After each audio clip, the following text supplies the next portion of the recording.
it up. It's The Record Machine with your host, Jimmy Howe. Hi, this is John Tamilio, and you're listening to 3D's new single, Everything But Peace, right here on The Record Machine Show.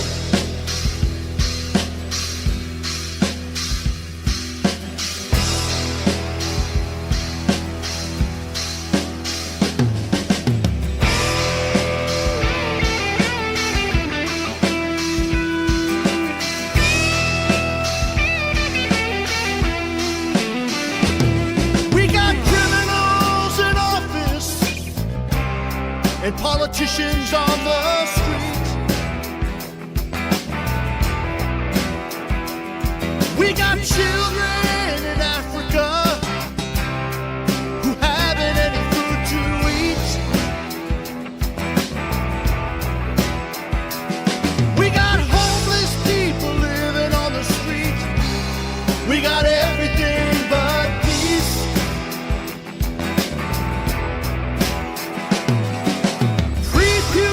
With weapons are fighting wars in the Middle East.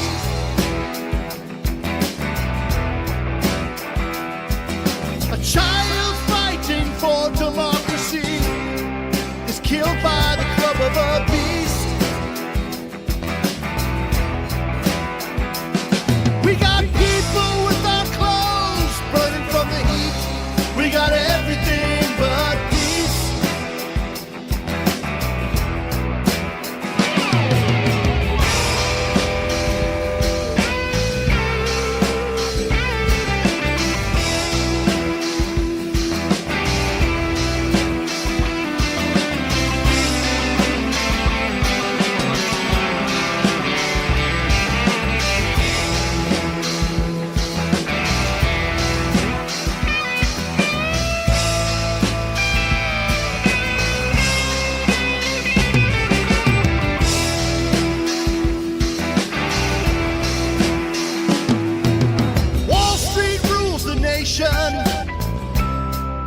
Anarchy is ruling the streets. The pushers are all around us. They could be anyone you meet. Our children are dying from overdose. We got everything but peace.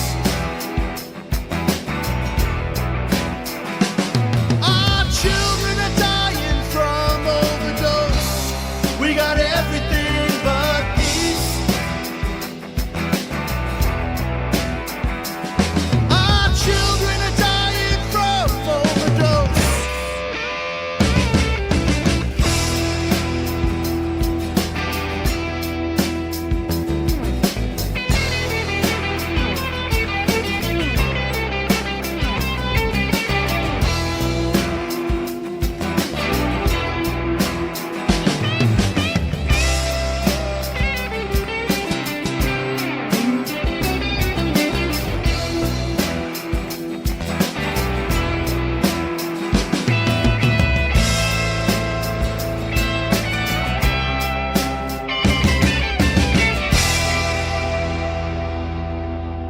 Ladies and gentlemen, please welcome singer-songwriter John Tamilio to the program. How you doing, John? Good, how you doing? So where are you calling from? Beverly, Massachusetts. Oh, nice. Yeah, the North Shore area, near Salem. Red Sox fan, I assume? Oh, absolutely. Die hard. Tell me a little bit about your musical background. When did you start playing and singing? Well, I started playing the guitar when I was about 13 years old. I come from a musical family. My brother-in-law is Gary Shane of both Shane Champagne and Gary Shane of the Detour. Ex-brother-in-law, actually, I should say. Wow. So, I've known him since I was, 8 years old maybe. And he had a big influence on me. My oldest brother is a guitar player. The brother that's between us is a drummer. So, I kind of grew up in a family where everyone played music, and it was a big part of my, just my overall spirit, I guess you could say. I just have a love for Always had a love for music, an eclectic taste. So, at a young age, I listened, to music and found it to be just something that clicked with me. It just made sense. It was formative and informative and transformative, really. So from very, 13 I started, and then, I started the band 3D in 1984. So I would have been, I'm just trying to think for a minute, 1984. I was about 16 years old. Oh, okay. So, that band stayed together and broke up, is together again, as some people know the story. But yeah, I've never stopped playing, and I've never stopped having music as a fundamental part of, who I am. What instruments do you play? Mainly guitar. I'm a guitar player, but I also play, I can play bass, I can play drums, and somewhat, and I can play piano, keyboards, type of thing. But I'm mainly a guitar player. Very cool. Now, I believe every band or artist is influenced by someone. Who are some of yours? My biggest influences as guitar players are Mark Knopfler of Dire Straits, David Gilmour, Pink Floyd. Nice. All the guitar players that were part of Thin Lizzy. I'm a big Thin Lizzy fan. So Good band. yeah, Scott Gorham, Gary Moore, Brian Robertson, all those guys. And there's others that everyone likes, like Jimi Hendrix and Clapton, who, both of them are big admirers of both of them. I'm one of the people that think that Hendrix was probably the greatest, at least the most innovative guitarist ever. So it's sort of those classic rock guitar players who really grabbed me at an early age. And as far as songwriters, because I write as well, everyone from Bob Dylan, who's my favorite songwriter, Mark Knopfler as a songwriter as well as a guitar player. He's often overlooked in that regard because his guitar playing is so phenomenal. And of course, the Beatles. Everyone's influenced by the Beatles. Neil Young, a whole host of singer-songwriters, James Taylor, Jim Croce. I remember I got, Simon and Garfunkel at a young age, even, when I was listening to kind of heavier stuff, like Thin Lizzy, bands like that, bands like The Who. I'm a big fan of Pete Townsend. I really got into Townsend's solo stuff, and at the same time, I was listening to Simon and Garfunkel and Bob Dylan and Jim Croce and James Taylor. These singer-songwriters who just had a beautiful way of marrying imagery with sound, and to do it in a way that sort of revealed a sort of third option, another level, Yeah, I understand that you have a new album coming out soon, and you've also been working on a new single. Can you talk about that a little bit? Sure, yeah. The single is going to be a re-recording, not just a remix, but a total re-recording of the 3D song "Holding Back," and that's going to be on Joe Viglione's next anthology, which I don't know.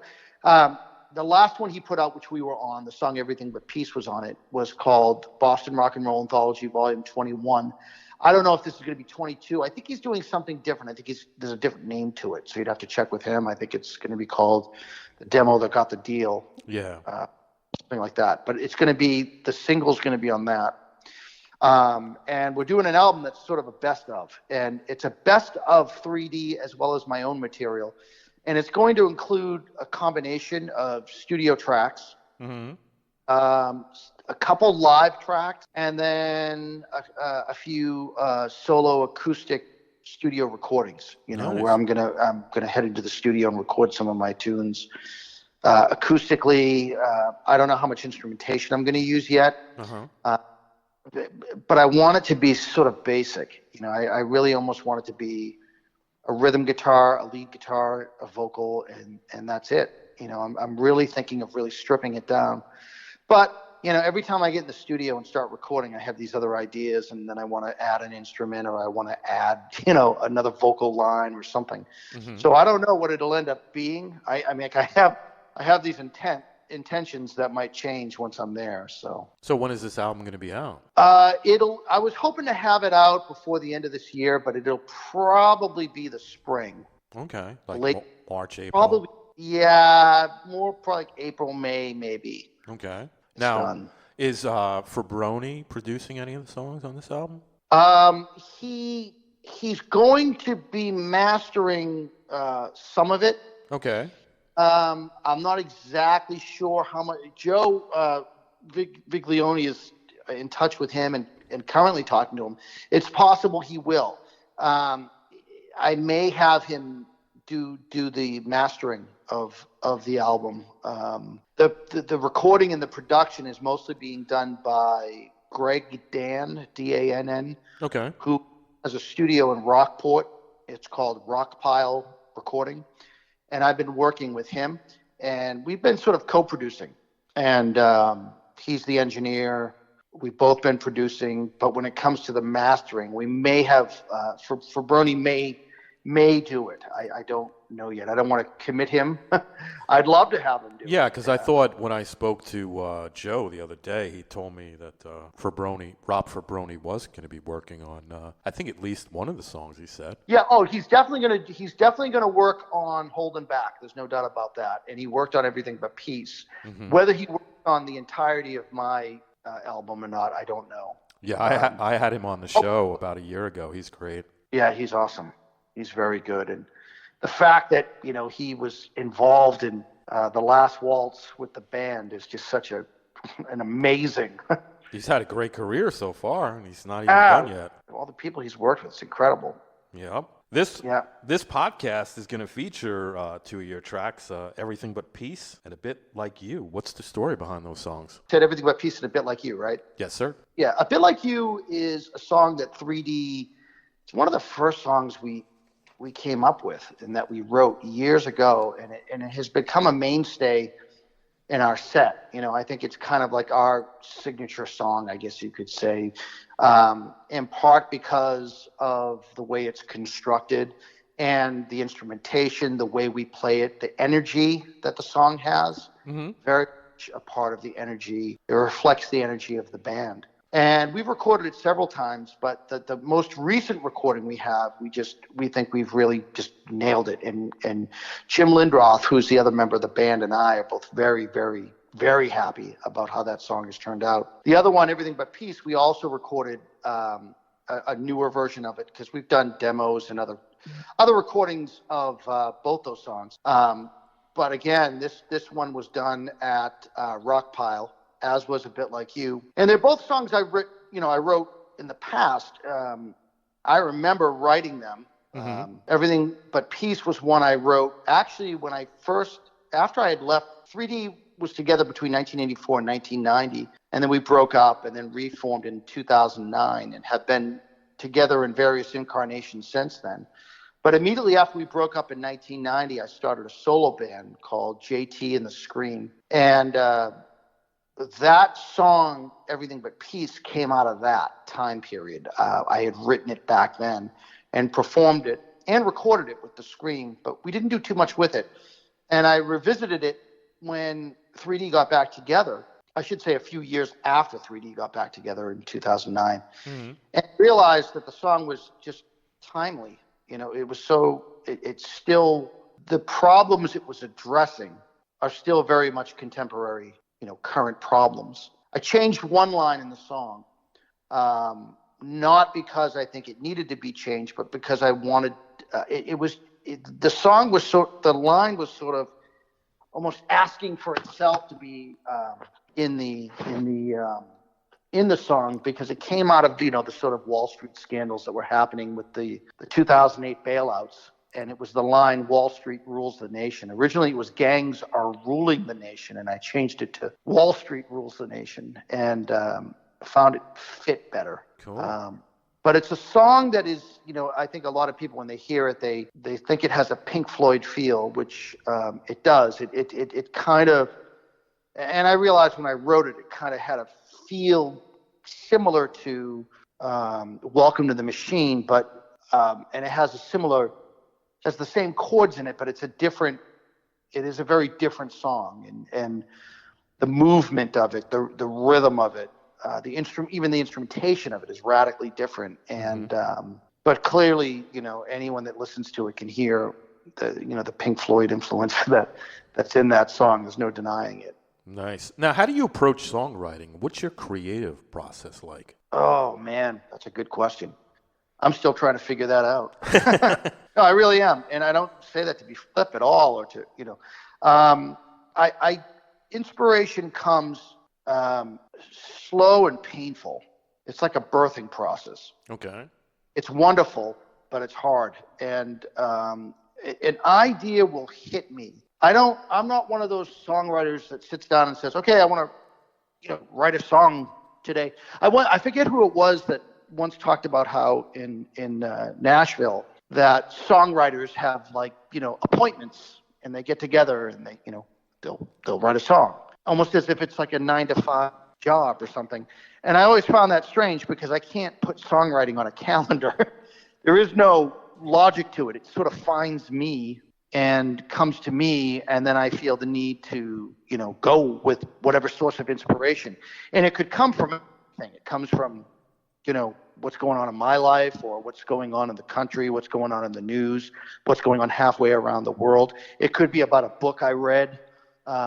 It comes from strange places, that sort of mystical, magical ether where the Greek notion of a muse resides, and that muse comes and inspires you and gets you to write. And that's, and there's no rhyme or reason to it. Sometimes it comes in waves, and I can't write fast enough, and other times I'm struggling to come up with something. Wow. Now, what is it about music that makes you feel passionate? I think that there's something about music being the universal language that really resonates with me. It really doesn't matter what culture or race or even time period you lived within. It doesn't matter what your religion is or your creed or anything else. Music is the one language that is truly universal, and that has always spoken to me. And, connected to that is the idea that music is able to take the written word and augment it, to use a musical term, right? Like you could take a poem or a lyric and put it to music, and it means more than it does alone on a page as just printed text. There's something about the marriage of language and harmony that gives expression to feelings and ideas that neither one can do alone. If you could do a duet or a collaboration with any artist, who would it be and why? Oh, that's a great question. A famous artist? It could be anybody you choose. Oh, that's a great question. There's many different people I could pick for various reasons. And there's different people I listen to for various reasons. How about pick three people? Three people. I would love to do, for some reason, Rickie Lee Jones comes to mind. I'm a big fan of her work. I actually had I had an opportunity to interview her one time for an article that I had written. And I've always been a big fan of her music. And she's someone as a vocalist I could imagine doing something with, although her style is very, very different from mine. It has more of a jazz and even tinges of folk feel to it. But she's someone I would totally love to work with. Okay.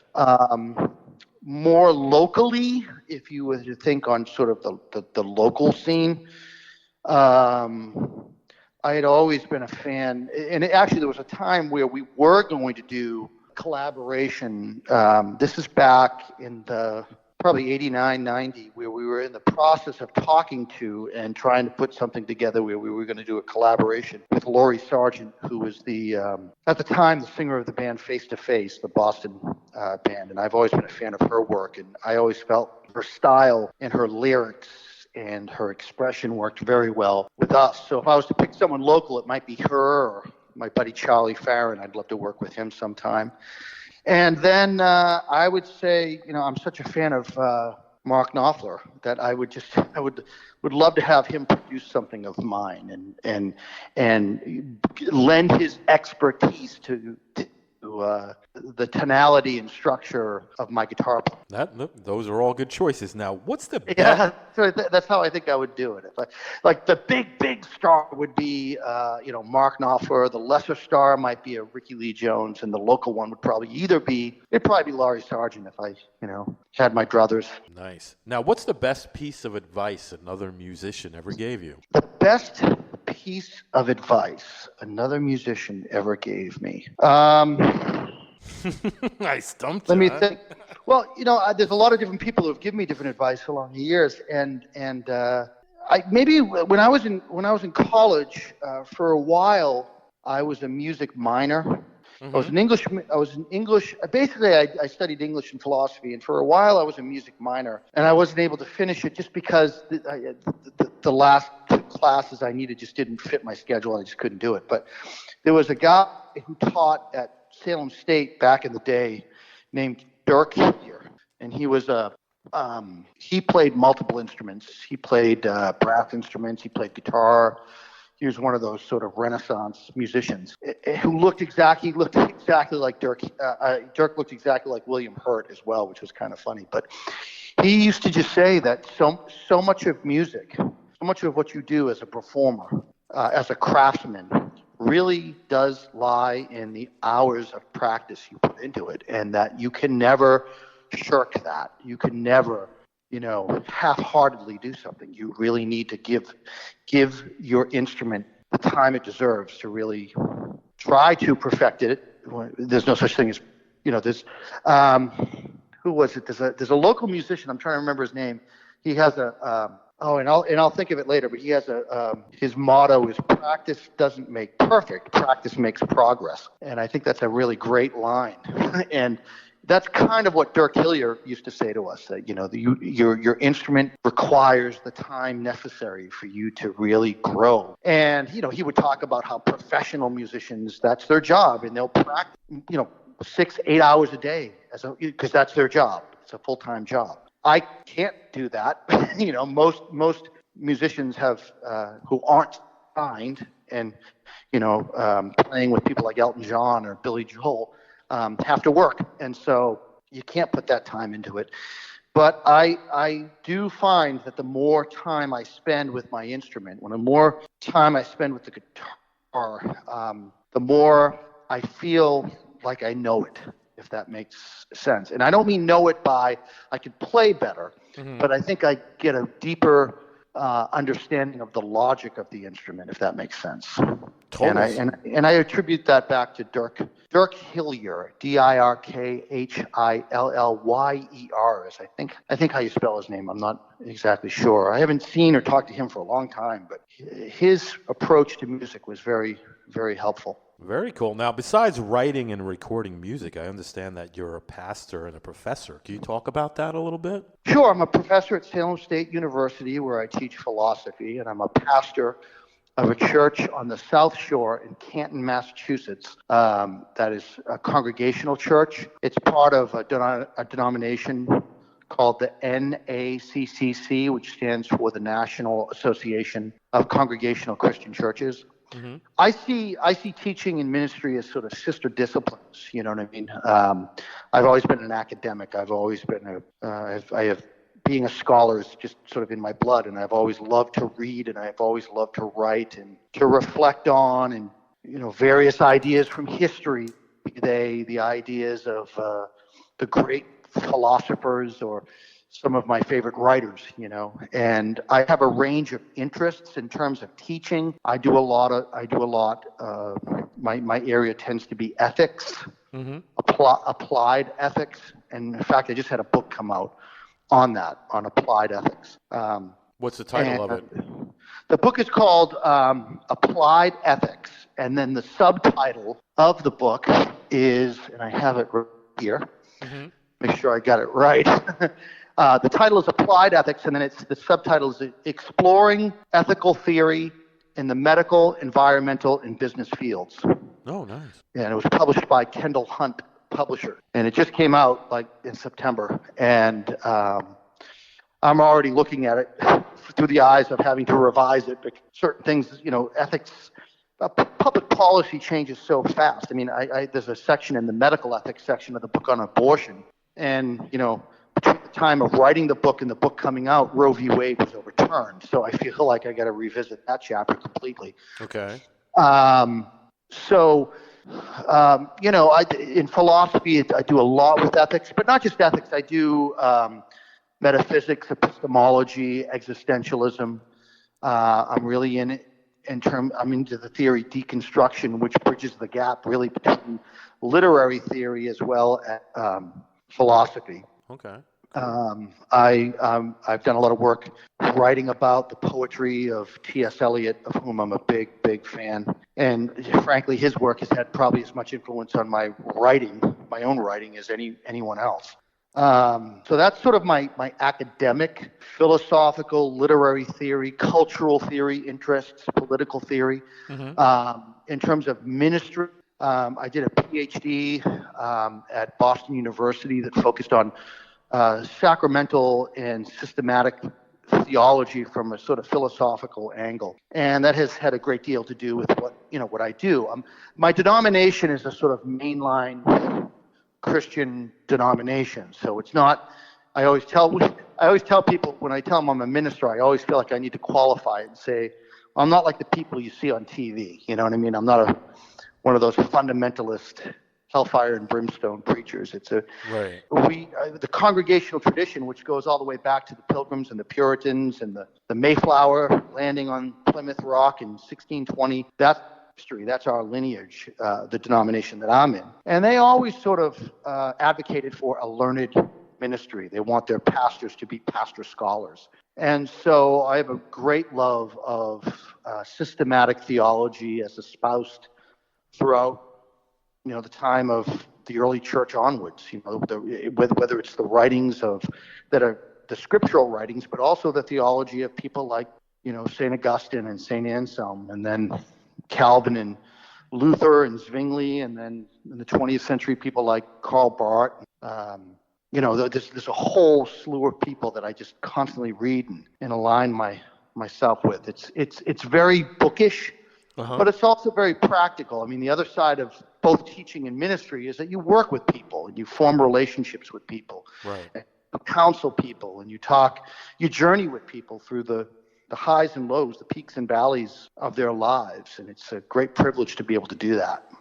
That's awesome. Do you have a website you'd like to promote? Well, if you're interested in the music part of it, you can go to Facebook and look up Fans of 3D. Okay. Fans of 3D, and that's where you'll find all the information about not just the 3D, my band, but also my solo work, and information about me either at my church's website, which is cc-cantonma.org, cc-cantonma.org. Or you could find me in its website in the philosophy department under the faculty section. Very cool. Now, if they want to purchase the book, where do they go for that? You can get the book on Apply. I have a couple books out, and a few of them are available on Amazon. But the most recent one, I think the most recent one should be on Amazon. If not, you can go directly to the publisher, Kendall Hunt. Okay. Kell Hunt Publishers. You said the latest book is available on Amazon.com? It should be. I think it is. Awesome. Now, Is there anything you'd like to mention that we didn't talk about today? I'm really, I'm good at this interview. Thank you so much. This has been, you asked very creative questions and probing ones, very, very different types of questions. I really appreciate that. Well, you're welcome. I also just feel like, as with all songwriters, people grow and change over time. As you get older, you have to deal with issues that you didn't have to deal with when you were younger. It's just the nature of going from being a teenager to being a young adult to being an older adult. And, and I find that as I'm getting older, that that my style of playing, though still the same, has a greater depth to it. I feel myself going through a sort of musical metamorphosis, to use a Kafka term, but in a positive way. You know what I mean? I feel like as if I'm continuing to grow, and that excites me, because I think that as a musician, as a writer, if you're not growing, then you're stagnating, and anything that isn't growing is dying. And so I'm pleased to see that I still have changes ahead of me. If you were to ask me where I see myself in 5-10 years as a musician, as a writer, I wouldn't be able to answer it, because I don't know how I'm going to grow in that time. No, you're but right. I hope it's something positive, and something fruitful. Absolutely. John, I want to thank you so much for coming on the show today. I really appreciate it. I want to wish you the best of luck with this new album, and I can't wait to hear it. And I hope you have a great Thanksgiving and a great holiday season as well. Same to you and yours, my friend. Thank you so much, Jimmy. All right, well, we both have each other's numbers. Let's stay in touch, all right? We certainly will. All right, buddy. You take care now. Thank you. All right, Bye-bye.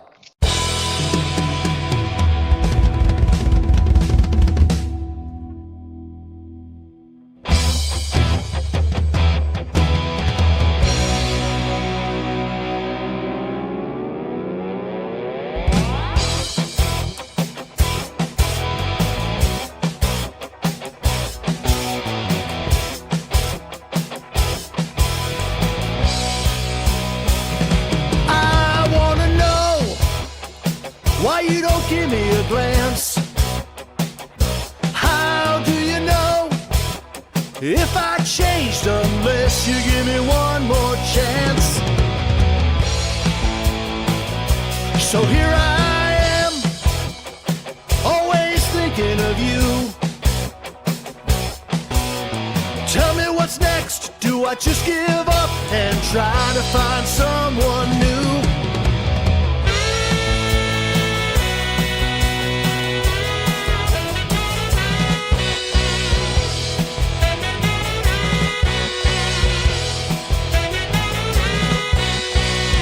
It's true, she looks like you. She looks like you.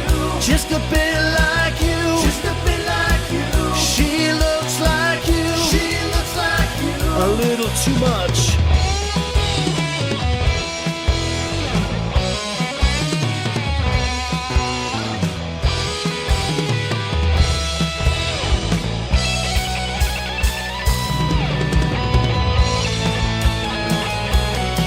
And you say the time wasn't right. Was love just a little game that we play in the middle of the night? But you say that I'm not the one. The truth will prevail. We're face to face and you turn your back and run.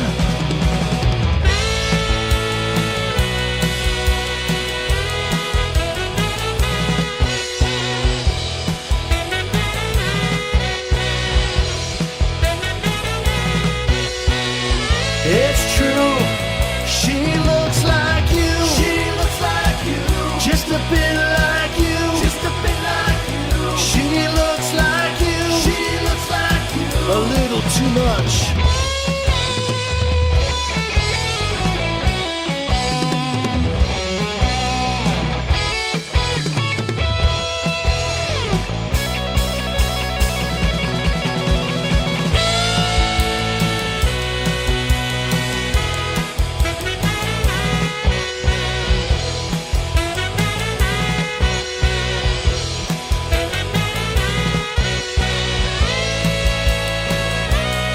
But in a sense, the time it seems right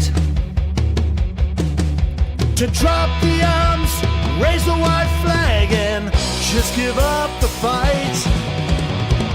Give it up to you. Give it up to you. Give it up to you. Give it up to you. I'll give it up to you.